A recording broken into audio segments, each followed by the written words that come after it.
Tunggu. Kalau kalian punya kritik dan saran untuk Komkatalk, langsung tulis di kolom komen ya.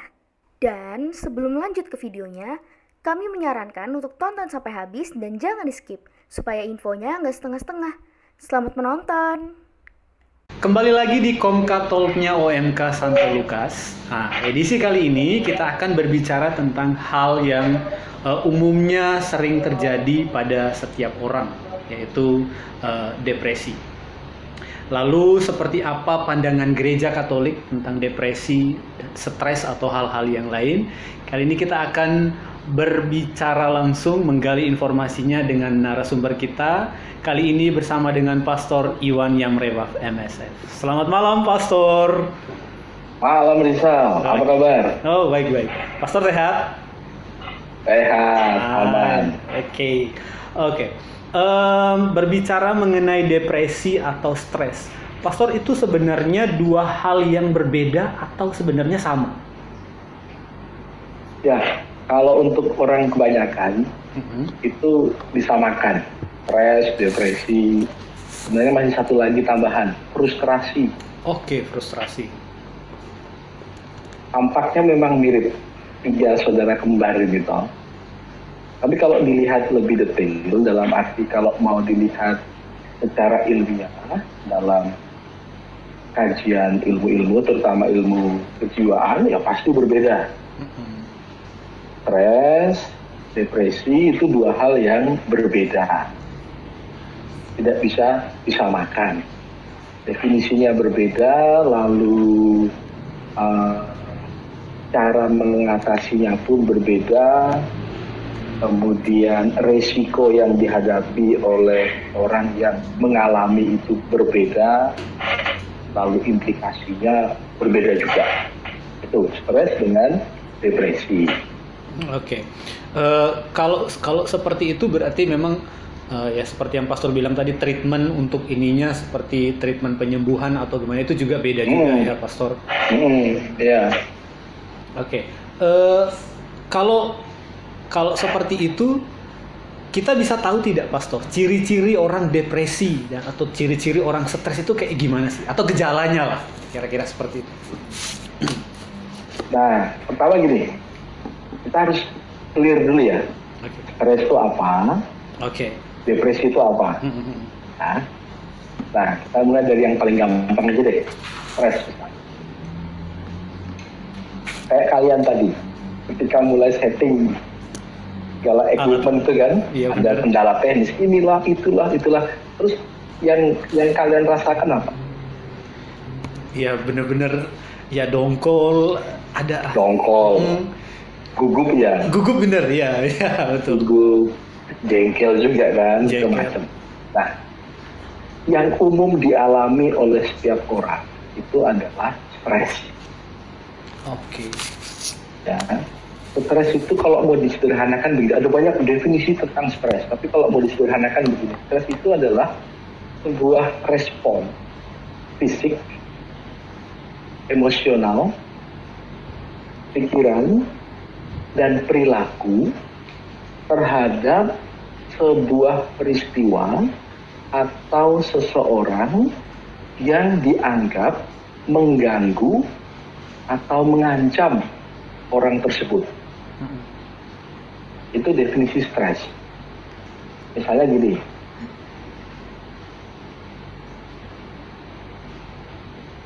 kamu ke Indomaret, lalu sudah belanja nih ya, kemudian tinggal bayar nih. Nah, pas kamu mau bayar, ternyata ada banyak orang ngantri di depan kasir. Kamu giliran yang ke-10 katakanlah. Padahal kamu udah ditunggu sama temanmu di luar nih. Ini lama amat sih nih orang-orang nih. Terus kamu juga mulai ngomelin kasirnya. Ini mbak, ini profesional nggak sih? Ini doang kok lama amat sih? Iya. Nah, itu kan sebuah peristiwa yang mengganggu kamu.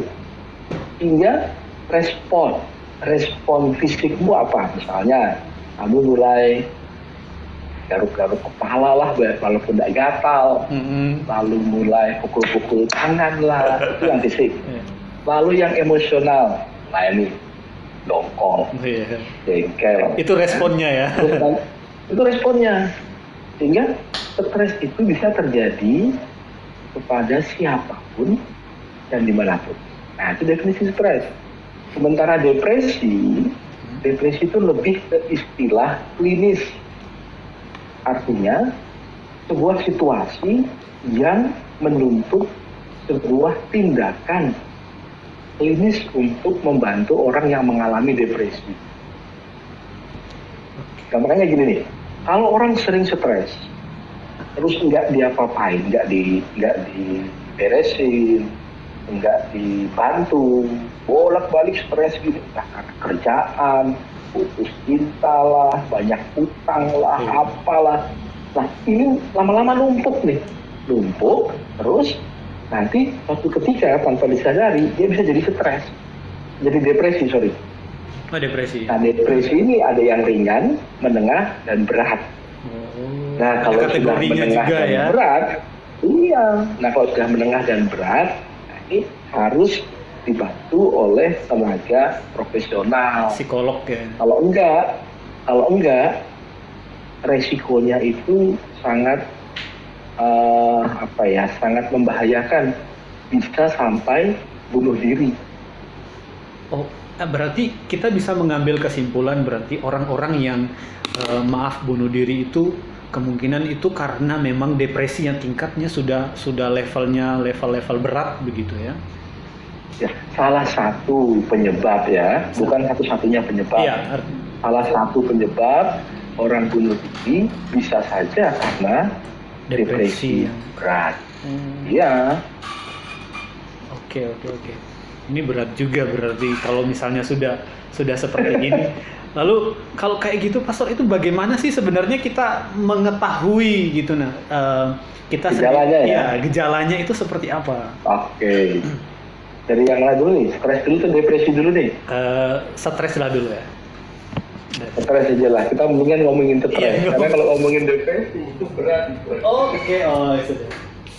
Ya, kalau stres gejalanya, karena tadi kan saya katakan di awal, stres itu adalah sebuah respon fisik, emosional, pikiran dan perilaku terhadap seseorang atau sebuah peristiwa yang dianggap mengancam atau mengganggu. Gejala fisik ya jelas bisa kelihatan, misalnya apa? Kepala pusing, sulit tidur, Oke. kemudian kehilangan nafsu makan. Itu secara fisik ya? Lalu secara fisik, dan masih ada beberapa gejala fisik lain, mual, mau muntah misalnya. Bisa, contoh, misalnya nih mau UN ya, UN, kan tegang nih, stres. Aduh, ntar gimana bisa nggak ya, bolak-balik ke kamar kecil, buangan dulu. Padahal ya nggak apa-apa aja, cuman karena stres. Itu yang fisik ya. Oke. Terus sekarang gejala emosional. Apa gejala emosionalnya? Ya kayak tadi itu, jengkel, dongkol, takut, khawatir, campur deg-degan dan seterusnya. Itu gejala emosional nih. Betul. Lalu gejala kognitif atau gejala pikiran, mulai muncul bayangan-bayangan atau katakanlah apa ya, pemikiran-pemikiran yang sebenarnya nggak realistis. Ya tadi tuh ngantri di Indomaret, pikirannya kan ini banyak nggak profesional amat sih nih. Sudah ya. Atau pikirannya sudah mulai bahasa anak muda sekarang sudah mulai halu gitu. Mulai ya itu persis itu bagus tuh, sudah mulai halu gitu, ya kan. Lalu yang perilaku bisa macam-macam. Kalau stres itu seperti tadi bolak-balik ke kamar kecil waktu mau ujian, terus mungkin bisa apa ya yang sering itu wajahnya yang paling kelihatan, cemberut lah, manyun lah, apa kayak, nah itu gejala stres, mudah dilihat. Kalau misalnya orang menghindar dari orang lain itu masuk dalam kategori itu nggak sih, Pastor?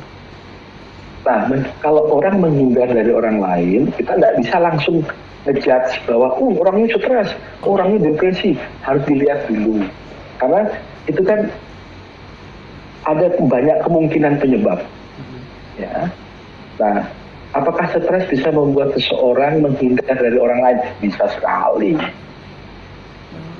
Dia jadi gugup ketemu orang. Gugup ketemu orang. Atau dia sadar nih, aduh, kok aku bawaannya, marah dulu nih. Udah deh, daripada aku ntar berantem, mendingan aku gak usah ketemu siapa-siapa deh. Oke, iya.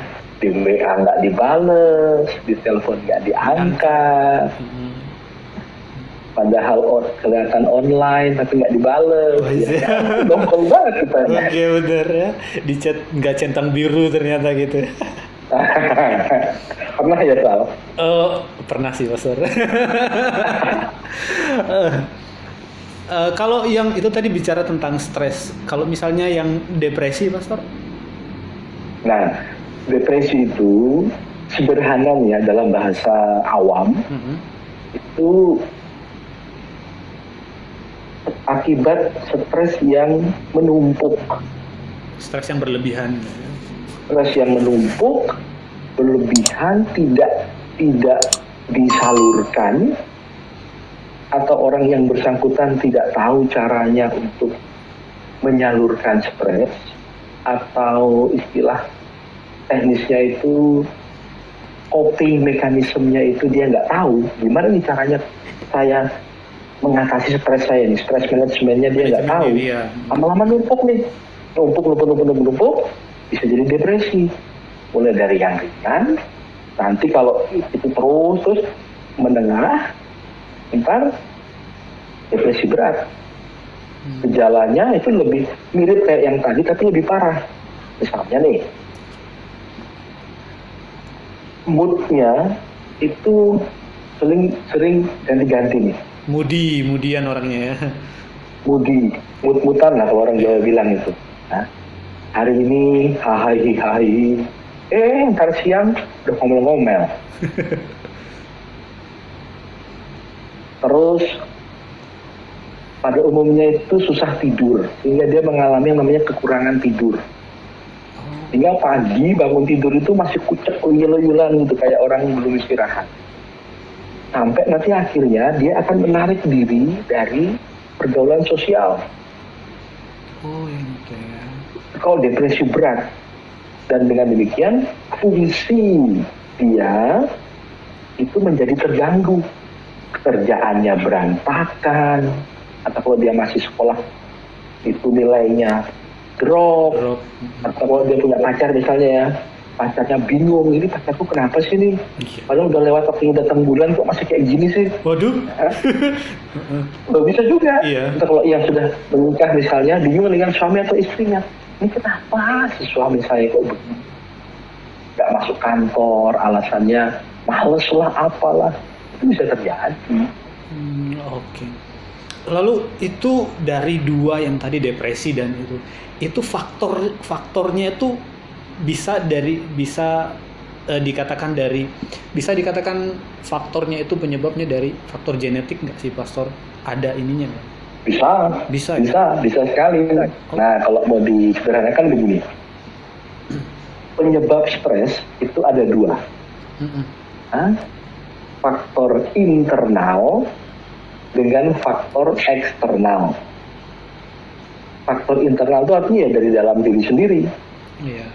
Apa dari dalam diri sendiri misalnya? Nah, salah satunya yang kamu katakan tadi, faktor genetik. Bisa saja. Banyak penelitian sudah membuktikan bahwa banyak orang yang mudah stres ternyata secara genetik dia punya istilahnya ya, bibit stres. Oke. Bibit stres itu bisa. Lalu faktor dari dalam lainnya apa? Misalnya terlalu mengeneralisir. Contoh nih, misalnya ya, teman OM kamu nih, dia seneng sama satu cewek. Oke. Terus udah PDKT. Nah, saatnya dia memberanikan diri untuk nembak nih. Oke. Kan gak enak dong, nyaman tanpa kepastian. Oke, iya. Nah, Ketika dia nembak cewek itu, ternyata cewek itu bilang apa coba? Iya, aku suka sama kamu, tapi kita temenan aja deh. Nah, kayak gitu kan. Nah, harapan yang tadinya udah, waduh, udah bener. tinggi nih, langsung teruntuh. Terus apa yang dia katakan? Tidak ada seorang gadis pun yang mau sama saya. Semua cewek sama saja. Nah, ini kan yang namanya istilahnya over generalization. Jadi terlalu mengeneralisir. Jadi semua perempuan itu dianggap sama. Padahal itu kan baru sama satu cewek nih. Iya benar. Sama cewek yang lain misalnya, dia juga belum tentu diterima kan? Itu yang kedua, yang ketiga lagi dong. Yang ketiga mungkin yang ketiga nerima. Nah, karena dia terlalu menggeneralisir, istilah awamnya apa ya, pukul rata. Dia stres sendiri. Setiap kali lihat orang pacaran, bawaannya mellow terus. Iya benar. Malam minggu diajak jalan-jalan, kumpul OMK, ya mager, malas gerak. Enggak, di rumah aja deh. Alasannya apa? Woles, macem-macem. Iya.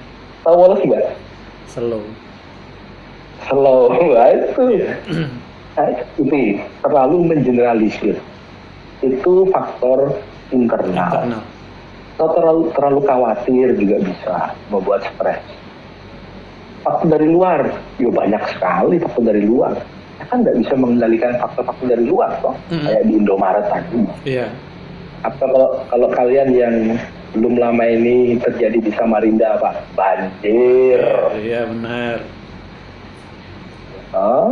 Nah itu bisa buat stres. Itu faktor-faktornya eksternal dan internal. Oke, berarti memang ternyata ada ininya ya, ada hubungannya ya. Lalu ya hubungannya pasti. Ya. Bukan digantung lah ya. Iya, tergantung. Kalau fobia itu pastor kayak gimana? Itu termasuk dalam ini enggak? Ya, fobia itu istilah teknis untuk yang namanya apa ya?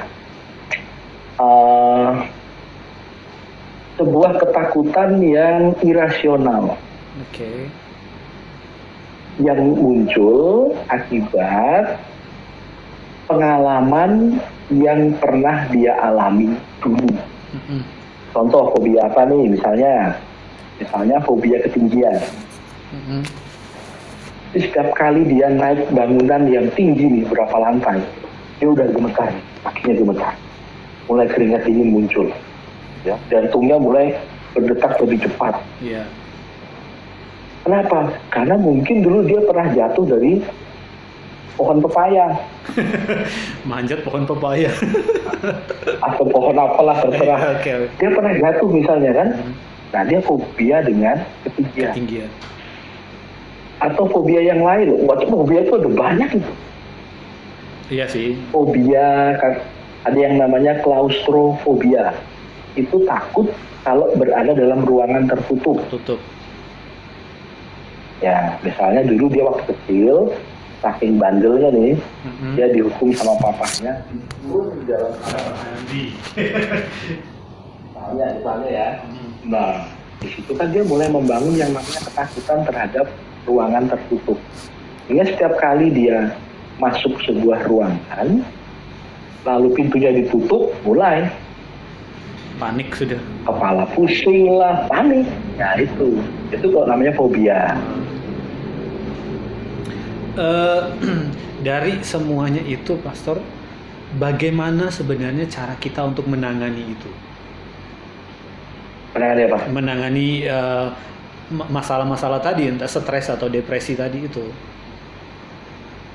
Stres, depresi, fobia. Apalagi mau yang mana dulu? Frustasi. Ya, mulai dari stres lah kita. Stres lah dulu. Yang stres ya, karena stres itu yang lebih sering dialami. Iya, benar. Oke.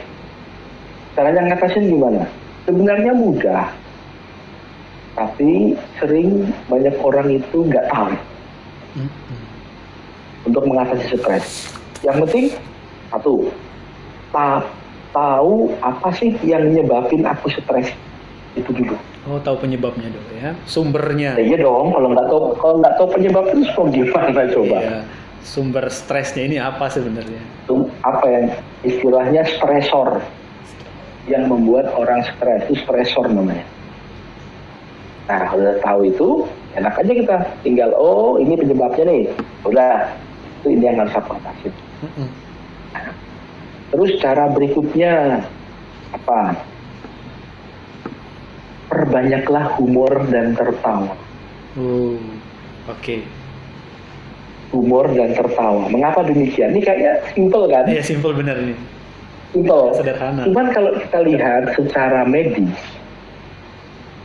hormon-hormon yang dihasilkan karena stres dan hormon-hormon yang dihasilkan karena tertawa, itu kita lihat, oh iya ya, ternyata humor dan tertawa itu obat mujarab untuk mengatasi stres. Humor, tertawa itu penting itu untuk mengatasi stres. Lalu berikutnya support group. Okay. Support group ini apa? Pertemanan sosial. Maka penting kumpul-kumpul bareng teman-teman. Tapi teman-teman yang bener ya, bukan teman-teman yang brengsek juga, itu malah tambah stres nanti.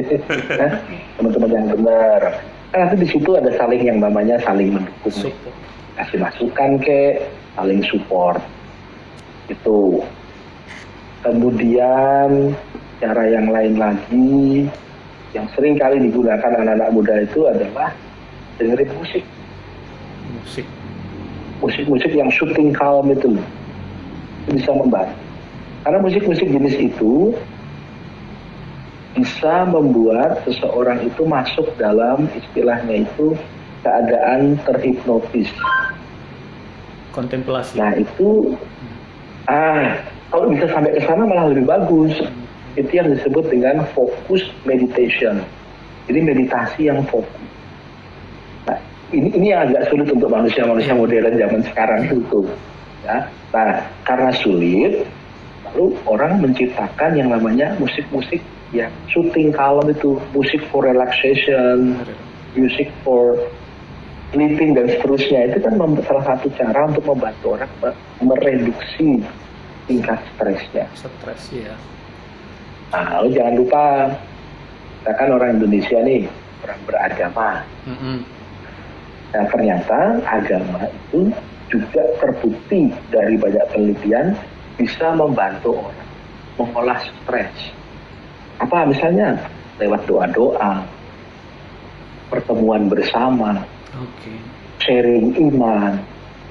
Lalu juga yang lain adalah itu tadi, dukungan antar sesama umat beragama, misalnya di wilayah, di lingkungan, dalam OMK dan seterusnya. Itu caranya. Gampang sebenarnya, asal orang tahu aja. Orang tahu aja. Itu yang umum terjadi. Kalau itu penanganan yang untuk depresi dan frustasi atau yang lain-lainnya itu sama nggak? Nah, kalau depresi ini sudah perlu yang namanya tindakan klinis. Psikoterapi. Ya, artinya terapi, betul. Istilah lainnya apa ya? Psikoterapi. Iya. Bahkan dalam kasus-kasus depresi berat, artinya yang sudah masuk dalam depresi klinis, itu perlu obat. Yang namanya obat antidepresan. Nah, itu fungsinya apa sih? Fungsi obat antidepresan itu adalah merangsang sel-sel di otak itu untuk melepaskan hormon-hormon yang mengurangi tingkat depresi itu. Bahayanya adalah semakin dia sering mengkonsumsi obat-obatan antidepresan, dia bisa ketergantungan dengan obat itu. Karena kalau nggak ada obat ini, waduh, entah dia bisa langsung menarik diri total, atau sebaliknya, dia bisa bertindak tanpa kontrol diri, ngamuk, teriak-teriak, histeris, guling-guling lah apa aja bisa. Iya. Itu Sal. Oke. Kalau depresi ataupun stres itu dalam gereja Katolik itu ada ininya nggak, Pastor? Ya kira-kira Ada apa ya? ada pandangannya lah atau apa begitu? Iya. Mungkin yang kamu maksud tuh gini ya, apakah ada ajarannya Oke. dalam gereja Katolik gitu ya? Mm-mm. Ya jelas gak ada lah. Ya, artinya ada dogmanya gitu, Oh, iya. seperti misalnya nih, besok ini kan mau hari raya tubuh dan darah Kristus kan. Iya betul.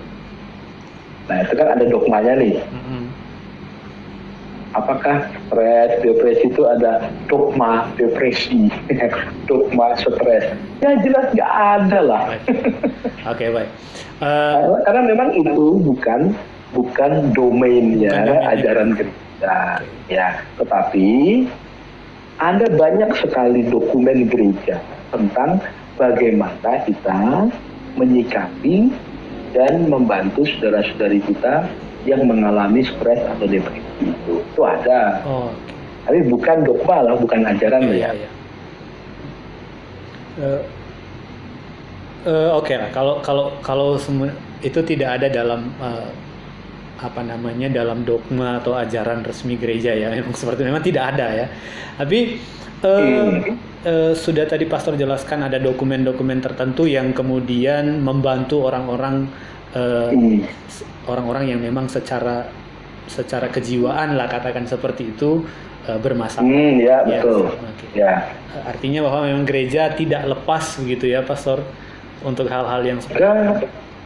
Iya, karena kan begini, antropologi Kristiani, artinya pandangan Kristiani atau ajaran gereja tentang manusia, itu kan sesuai dengan kitab suci. Artinya manusia itu adalah ciptaan tertinggi, sehingga harkat martabat manusia itu harus diperjuangkan sampai titik terakhir, termasuk saudara-saudari kita yang mengalami katakanlah gangguan mental atau persoalan kejiwaan dan sebagainya. Nah itu masuk di situ. Oke. Pastor, saya sering dengar orang mengatakan luka batin. Nah itu ya, luka batin itu bagian tersendiri dari jenis-jenis orang depresi ataukah memang luka batin itu sama saja dengan depresi atau stres? Iya, kalau mau dibilang ya, sebelum kita lihat hubungan antara luka batin, stres, depresi itu ya, yang dipahami dulu luka batin itu apa sih? Okay. Kan sering orang bilang nih, berat luka batin. Oke, iya. Lalu, kayaknya kamu ada luka batin deh. Nah, macam-macam. Atau, aku ada luka batin. Iya, ada penyembuhan luka batin. Macam-macam. Nah, luka batin itu apa sih? Ya, kalau mau dibilang secara simpel itu gini.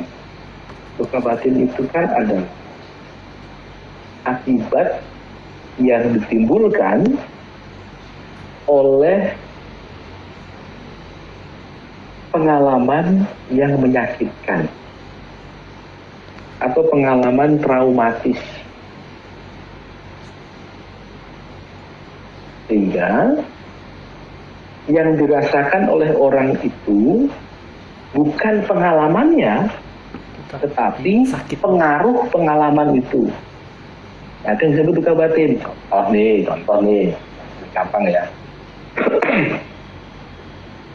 Soalnya waktu aku SD, kan waktu zaman saya SD itu kan ada kebiasaan guru-guru itu ngambil nilai seni musik.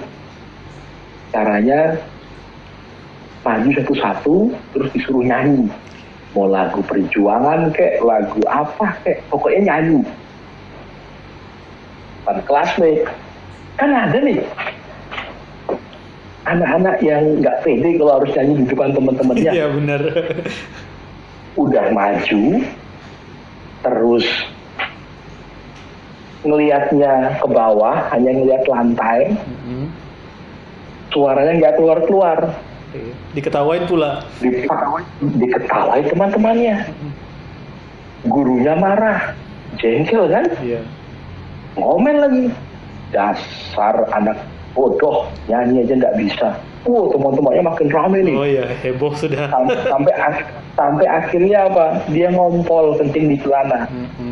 Saking nahannya, takut, sedih, marah, jengkel, akhirnya kencing di celana. Tambah disoraki lagi. Iya benar. Nah, akhirnya ya sudah lah, jadi suruh duduk kan. Nah, itu bisa menimbulkan yang namanya luka batin. Pengalaman itu udah lewat. Tetapi pengaruhnya untuk dia itu kebawa sampai sekarang. Akibatnya apa? Misalnya dia lihat ada orang yang mirip dengan gurunya itu. Dia langsung keringat. Panas dia tuh. Ya, dia takut pasti. Mau mukul, tapi nggak berani. Mau marah, tapi nggak tahu. Akhirnya marahnya dilampiaskan ke siapa? Bisa ke macam-macam, ke orang lain, ke binatang, atau perilaku-perilaku yang lain untuk mengurangi stres karena pengalaman luka batin itu.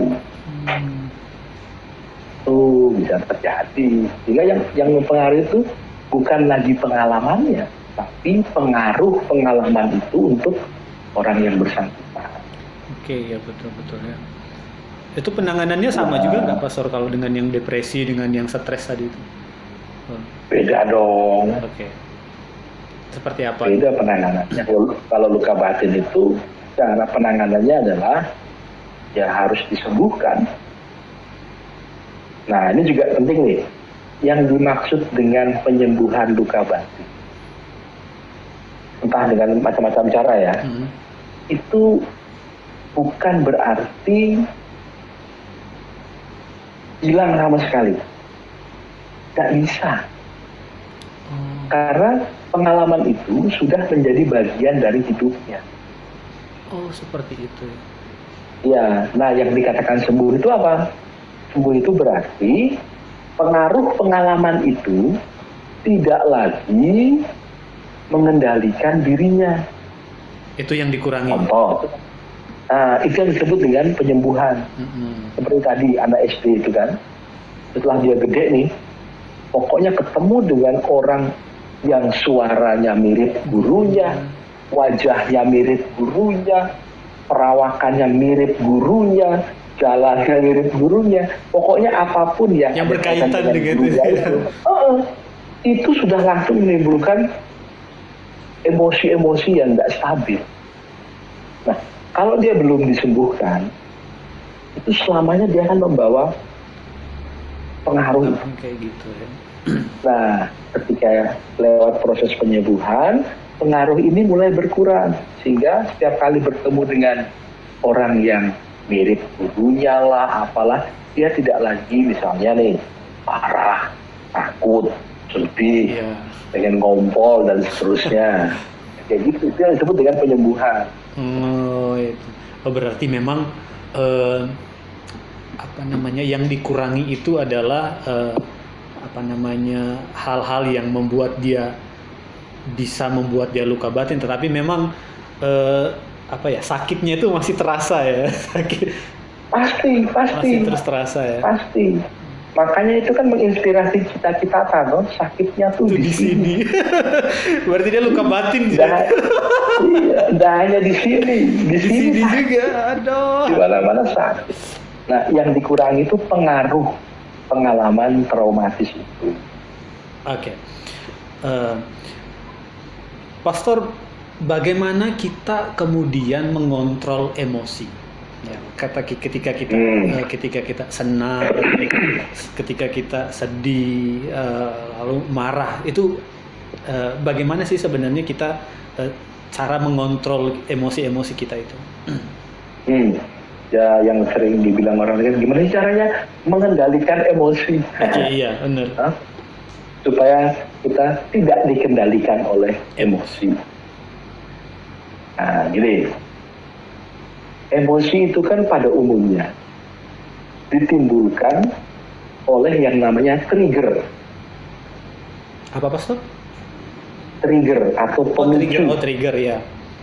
Nah, ada macam-macam pendekatan ya tentang hal ini. Tapi saya hanya memakai satu pendekatan saja. Ketika kita mengalami sesuatu, melihat sesuatu, berjumpa atau membayangkan sesuatu, itu kan langsung kita persepsi dengan cara berpikir kita. Nah, cara berpikir itu kemudian mempengaruhi emosi apa yang muncul. Contoh nih. Saya malam-malam datang ke pastoran Santo Lukas Penindung.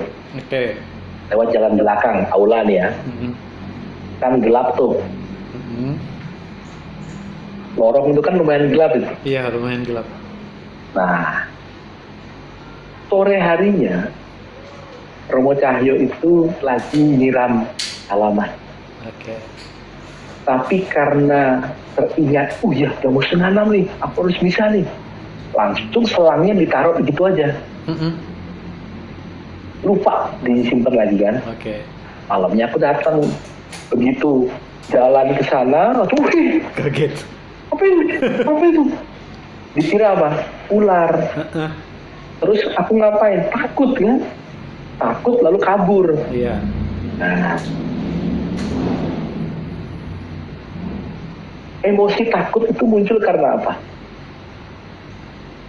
Karena aku berpikir selang itu adalah ular. Dan pikiran itu lalu mempengaruhi emosi apa yang muncul. Oke. Iya toh? Iya. Contoh lain nih, kemarin banjir kan. Bener. Coba. Kebanyakan orang kan akan berpikir, banjir lagi, nggak bisa kantor, nggak bisa kerja, nggak bisa sekolah, nggak bisa ngapa-ngapain. Emosinya negatif semua. Tapi anak-anak, mereka mikirnya apa? Banjir, asik, bisa berenang. Emosi yang muncul apa? Tenang, gembira, bahagia ya. Udah kayak waterboom ya. Gratis lagi. Gratis. Cara mengendalikan emosi gimana? Salah satu caranya adalah mengendalikan caramu melihat atau mengevaluasi atau mempersepsi sesuatu atau seseorang. Oh, ini ada orang nih. Misalnya kamu lagi duduk di pos satpam di depan. Tahu ada orang turun dari angkot. Rambutnya gondrong, anting, tato, apa. Terus kamu ngapain, Zal? Pasti kan langsung takut. Iya. Takut kan? Begitu dia datang ke mana? Ke pos satpam, dia langsung, halo Mas, ternyata ada. Kamu kan langsung, akhirnya ternyata salah ya. Karena apa? Pikiranmu, caramu mempersepsi orang itu. Nah, cara mengendalikan emosi gimana? Nah, kendalikan pikiran. Itu. Yang kedua, ketika mengalami emosi tertentu nih, coba kamu pahami dulu. Ini aku sedang ngerasain apa nih? Ada marah, ada kecewa, ada benci, sedih. Tapi dari sekian emosi ini, mana yang paling dominan? Ketika kita melakukan itu, sebenarnya kita sedang melakukan yang namanya proses delaying, jadi menunda dengan menggunakan rasio, sehingga tidak sepenuhnya emosional. Sehingga rasio dan emosi kita itu seimbang. Pada umumnya orang kan kalau sudah emosian itu, rasionya hilang. Iya, rasionya sudah hilang. Jadi cara mengendalikannya ya seperti itu. Lalu juga tentu hal-hal lain misalnya olahraga itu penting itu untuk menyalurkan energi negatif. Aduh, futsal, badminton, voli, sepak bola, apalah kan bisa teriak-teriak dong. Walaupun kita kan olahraga kan tidak cari kalah menang, carinya kan teriak-teriak. Nah itu bisa mengurangi juga, bisa mengendalikan emosi-emosi yang mungkin terendapkan, bisa keluar dengan cara yang konstruktif dan produktif. Kalau enggak destruktif nanti. Oke. Oh iya, Pastor. Terakhir closing statement, Pastor, tentang ini. Depresi dan segala macamnya lah. Epilognya lah, Pastor, kayak gitulah. Epilognya. Ya gampangnya begini. Tiap orang pasti mengalami stres. Apapun situasi hidupnya, apapun panggilannya, pekerjaannya, tinggal dimanapun, setiap orang pasti mengalami. Yang penting adalah tahu kapan dia mengalami stres, lalu punya cara yang tepat untuk menyikapi stres itu. Tadi dengan olahraga, dengan punya support group, teman-teman yang mendukung, bisa dengan mengikuti kegiatan-kegiatan keagamaan, bisa dengan menikmati keindahan alam, dengerin musik yang menenangkan, dan jangan lupa humor dan tertawa. Nah itu dah, dua itu murah meriah, tidak bayar, tidak beli. Oke. Terima kasih Pastor Iwan sudah banyak memberikan kita ilmu yang luar biasa lah. Ilmu ini tidak bisa dinilai dengan apapun. Semoga orang-orang di luar sana, kami semua bisa mengendalikan emosi, mengendalikan depresi, stres, dan apapun yang kami alami dengan hal-hal yang tadi Pastor sharingkan. Terima kasih atas informasi dari Pastor Iwan. Mudah-mudahan kita bisa ketemu ya, pandemi ini segera berakhir, kita bisa kita gak bisa virtual kayak gini lagi, jadi bisa bertatap muka gitu ya walaupun kita social distancing juga gitu nantinya. Terima kasih sudah menyaksikan perbincangan kita pada malam hari ini tentang depresi, emosi, stres, dan lain-lain. Jangan lupa untuk subscribe channel YouTube Komka Santo Lukas. Oh, di situ ya. Terima kasih sudah menonton channel YouTube OMK Santo Lukas. Jangan lupa untuk subscribe, like, comment, and share. Terima kasih.